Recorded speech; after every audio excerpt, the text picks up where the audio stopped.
looking at all of this to see the impact it would have. So I thought that was good. We haven't had much action on it. We did pass it in the House, and I do support that.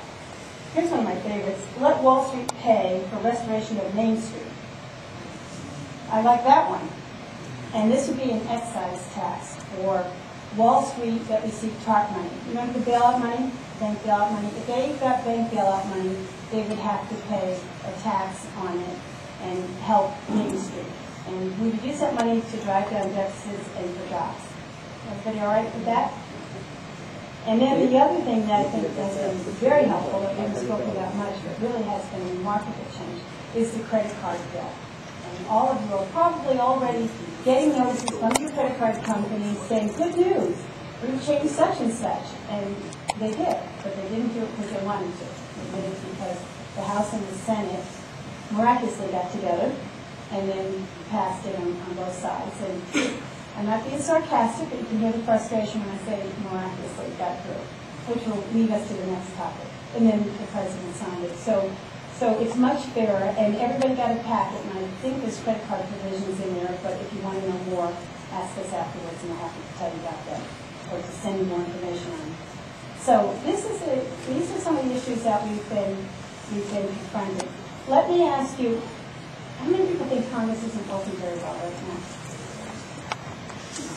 Yeah, see, that is certainly understandable. You watch us fight out there on the floor, it's awful. And you watch the partisanship, and it sounds ugly. It is ugly. I told my family at Christmas that it had been so lovely to be with people that were all smiling at each other, even though I have Republicans in my family. It was lovely to see that, and that it was going to be difficult to go down where people were after one another again. And I meant that. It is wearing, and it's exhausting to watch this constant kind of battle. And I described it, and some of you heard me say this before, it's like having Thanksgiving dinner with your dysfunctional family every day. And it's not good. It isn't good, and it is making it very difficult for us to work through. But we have had some pretty solid accomplishments, and unfortunately they've been drowned out by the noise there. I know that we can do better. I know that we have to do better. A lot of these things are yes and no questions. They are for policy. But it's not an excuse for boorish behavior. It's not an excuse for what you have seen. And I've said that I'm sorry that it is that way, and I know that we must do better.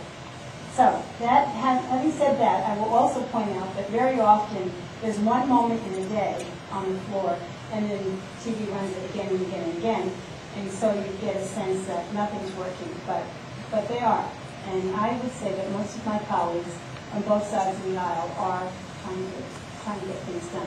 Now, yesterday I told a story which somehow or another, and people in the audience laughed, but then I saw a little line today, and it was a story, but it had humor in it, but it also had some truth to it. And I told the story about last August when I was watching the fighting on the floor. Remember the health care bill fight before we went on work month.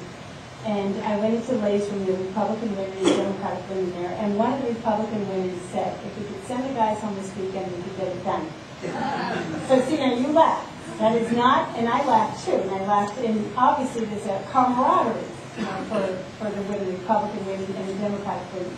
But what this Republican woman was trying to say was that she understood, and so did all, and many men, of course, this is a joke, and she's laughing, but men understand it too, that women have moms that they take care of, and they take care of their husbands' moms, and they take care of their children, and they're the ones who generally drive to the doctor.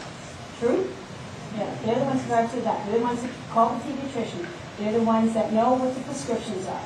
They know that. And so she was trying to reach out to us, and we have reached out to one another. You don't see it on the camera. But we are trying to reach out and find a common ground because we do understand that families across New Hampshire and across, not only New Hampshire, but from across the country are struggling with the cost of the health care and struggling with all the other bills that we're all facing. So, I can't say that it's been excellent.